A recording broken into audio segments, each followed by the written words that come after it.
As the Money Burns is an original podcast by Nikki Woodard. Based on historical research, this is a deep exploration into what happened to a set of actual heirs and heiresses to some of America's most famous fortunes when the Great Depression hits. Each episode has 3 primary sections. Section 1 is a narrative story. Section 2 goes deeper into the historical facts. Section 3 focuses on contemporary, emotional, and personal connections. Story recap. To reunite former lovers, Barbara Hutton must thwart Louise Van Alen's romance with Prince Alexis Mdivani. Meanwhile, awkward Doris Duke continuously embarrasses her mother Nanaline, and Cobina Wright struggles with her husband's secret love affairs. Now back to As the Money Burns. An heir with a spare. Ever had a dream so vivid it seemed real? Ever had a situation in real life so bad and awful that you wished it was only a nightmare? An heir to 2 fortunes is back on the market. Which unlucky heiress will win his heart? Section 1. Story. Amidst the surf and froth at Bailey's Beach in Newport, Rhode Island, awkward teen heiress Doris Duke steps out of her cabana feeling self-conscious in her stunning new white swimsuit. No one even looks at her. It girl Louise Van Alen splashes in the water with her cousin Jakey Astor and her 2 brothers, while budding teen fashionista Barbara Hutton reads a book and perched nearby the sidelined Prince Alexis Mdivani, still suffering from a dislocated shoulder. When Louise motions for Doris to join the group, Doris can hardly believe it. Barbara shrugs under her more modest attire. She has absolutely zero intention of leaving the prince's side. Doris leaves the lounge area and heads into the water, hovering near Louise's brothers. Louise nods in approval over the new suit. Doris blushes and, to control her nerves, swims out into the ocean waves. The prince turns his attention to Barbara. He holds out his hand, and elatedly she hands him her book. Relaxed and rejuvenated, Doris returns. Rising out of the water, she wades toward shore. Glares and giggles follow her. She turns around confused. Everyone stares directly at her. She looks down. Her white bathing suit, unlined, now exposes her nearly naked body, mortified and frozen as the laughter increases. No one helps her. Time stands still. Please, oh please, let this be a nightmare. The sun blares out, then in, revealing another ritzy seaside port of Bar Harbor, Maine. The rich like to circulate in various places outside of Newport. Hamptons, Palm Beach, and Bar Harbor are prime places in the States. The current frenzy in Bar Harbor surrounds the annual ladies' yacht races. A modestly clothed Doris walks around with the ever-assured supreme hostess and opera singer Cobina Wright. Cobina delights in the frivolous elite distraction away from her marital woes when she runs into bigger trouble. Amongst this glittering set, 2 society mavens, Eva Stotesbury and Evalyn Walsh McLean, are doting on the dapper man candy James H.R. Cromwell, a.k.a. Jimmy. In his mid-30s and newly divorced from the Dodge fortune, he is also Eva Stotesbury's pampered son, an heir to his deceased father's fortune, as well as his very wealthy and generous stepfather's. Jimmy is a tall Nordic god dressed to perfection, only he's about as oblivious as he is handsome. Cobina purrs. Aren't you a sight for sore eyes, come to dip your toes in a new pool of beauties? With a knowing smile, he replies, Do I hear a songbird calling my name? Alas, we can be in a crowd of thousands, but I will always feel like you're singing only to me. Their eyes sparkle at each other. There's real history. Flashbacks of 2 young lovers celebrating the end of World War I in Paris. As the heat simmers, Eva and Evalyn focus their attentions on the young and unattached Doris as they seek a new mate for their beloved Jimmy.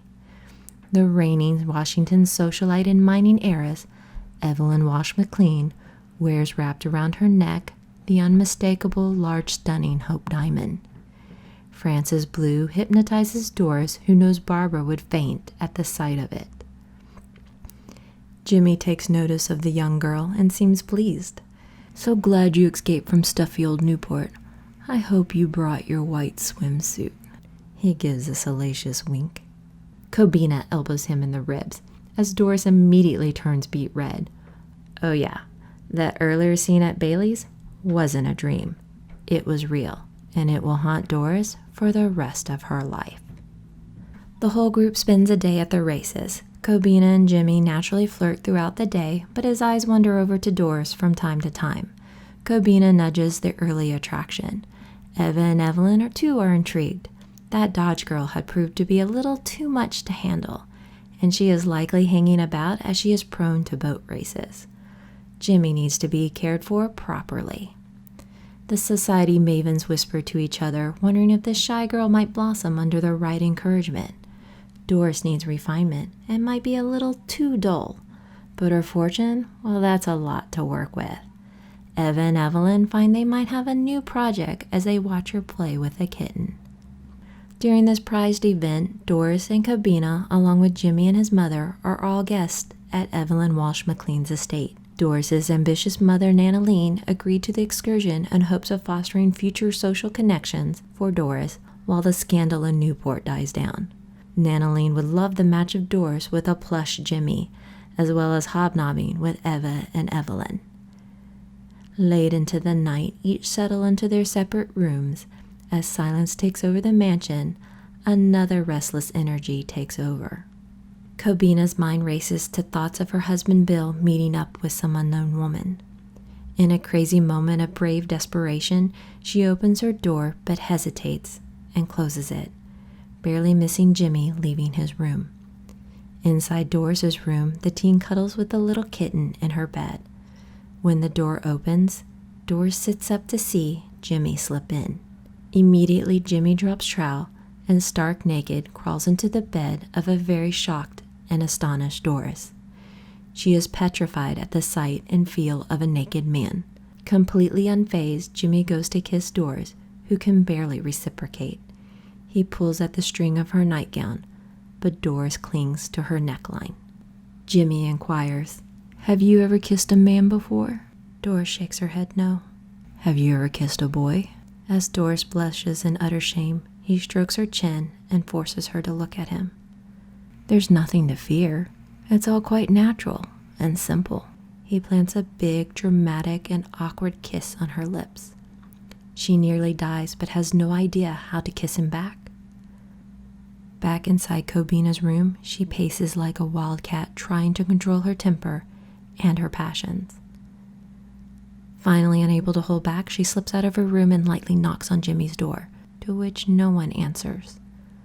Then, overwhelmed with guilt, she returns to her room, hopefully unnoticed.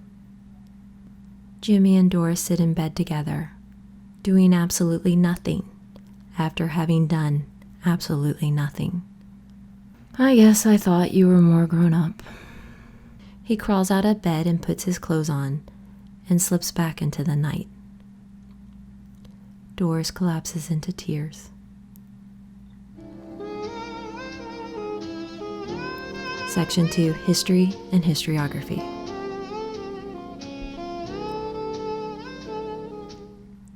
The oft-quoted opening line from Jane Austen's Pride and Prejudice novel goes as such: "It is a truth universally acknowledged that a single man in possession of a good fortune must be in want of a wife." This may never seem more true than in relation to Golden Boy and sometimes triple silver-spooned James H.R. Cromwell, a definite catch with a Midas touch.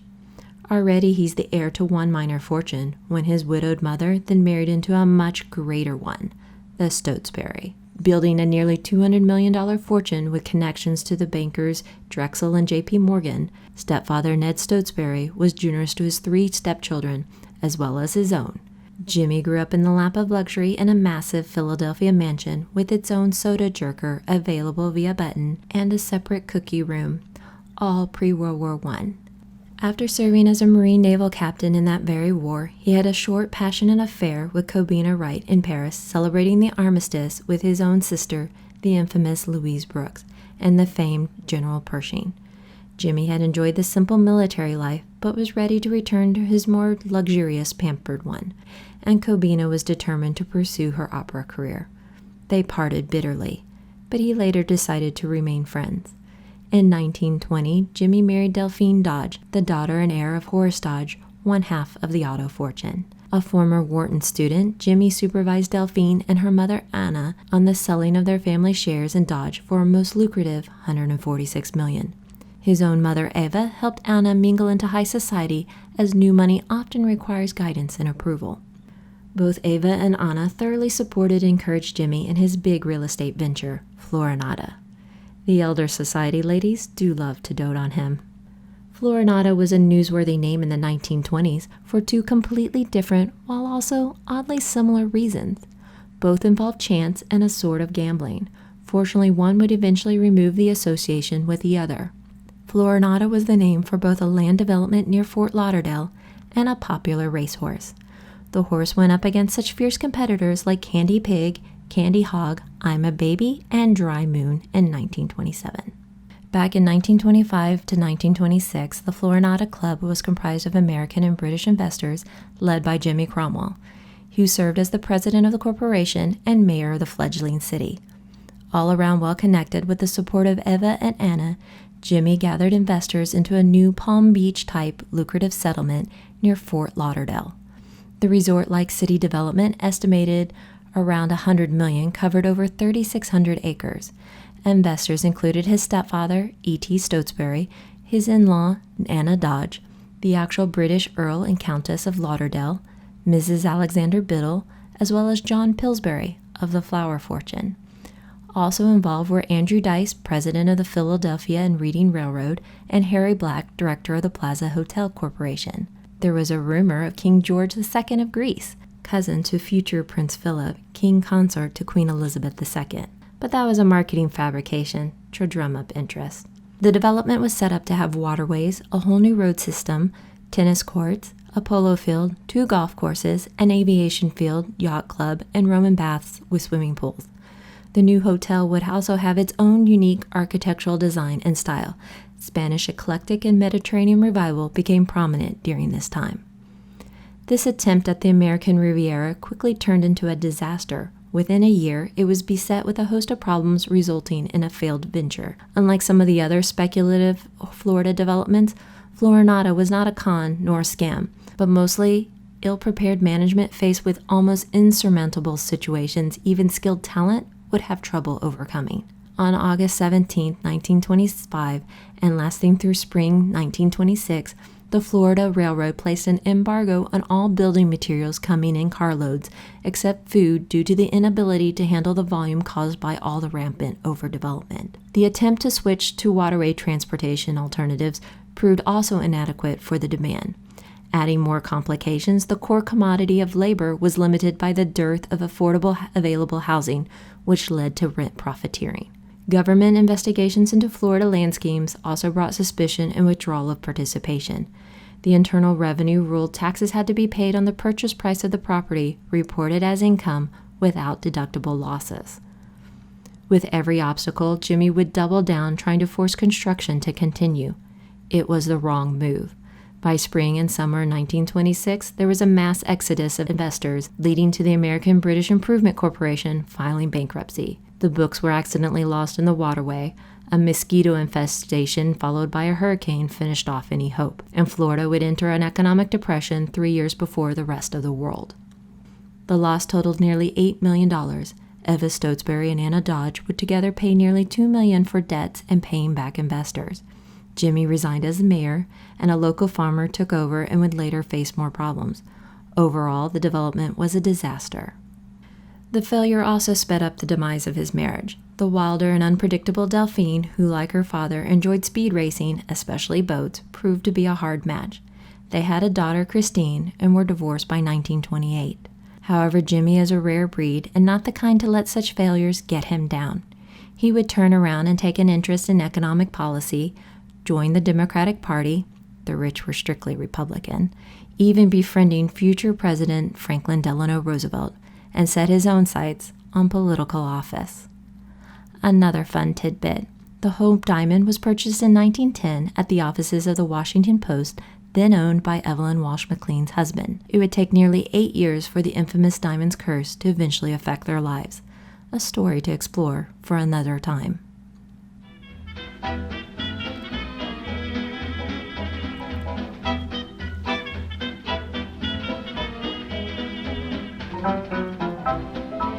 Section 3, Contemporary and Personal Relevance.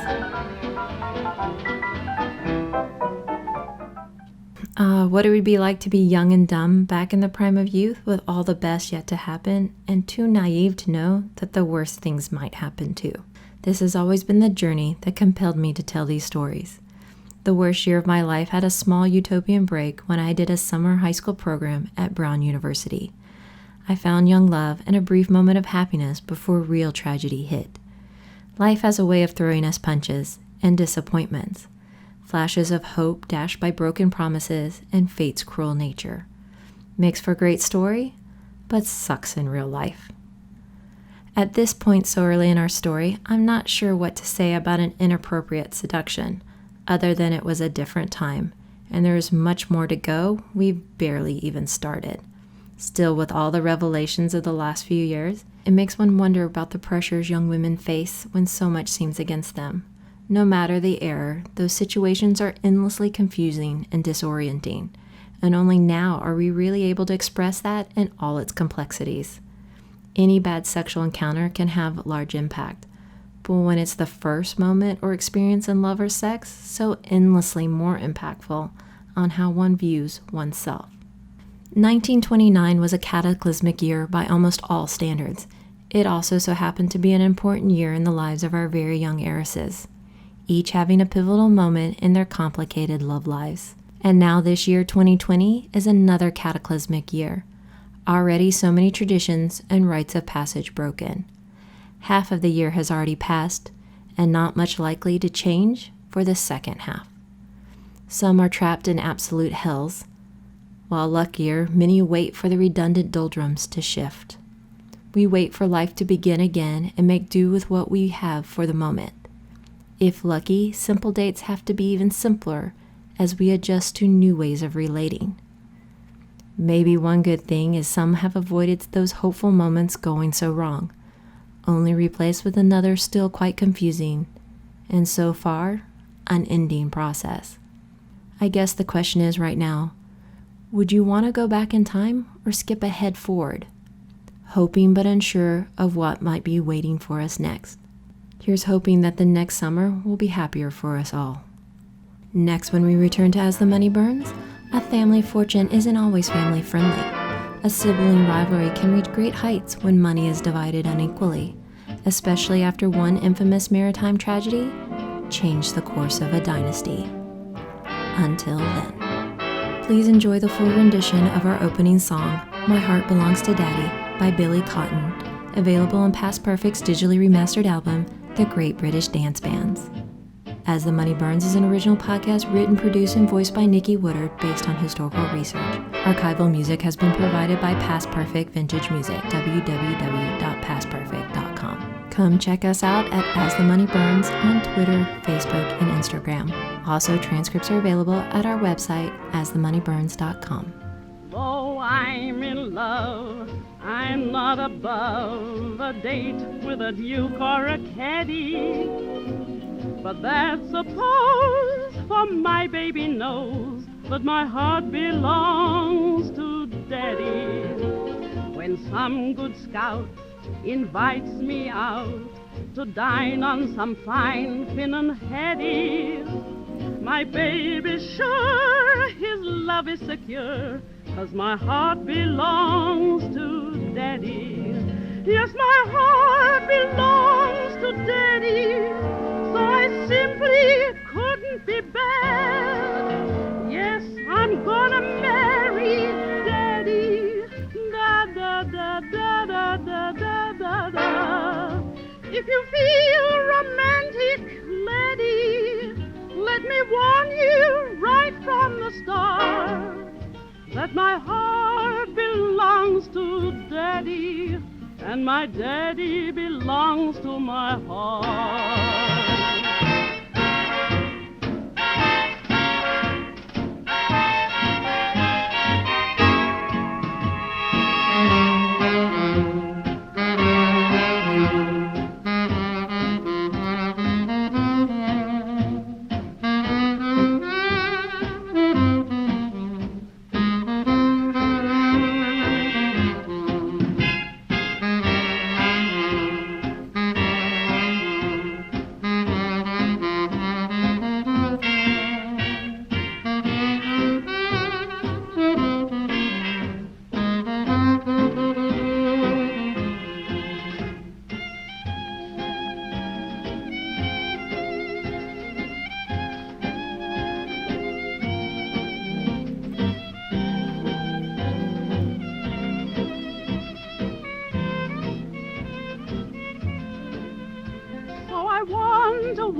Though I know you're perfectly swell, that my heart belongs to Daddy, 'cause my daddy, he treats it so well.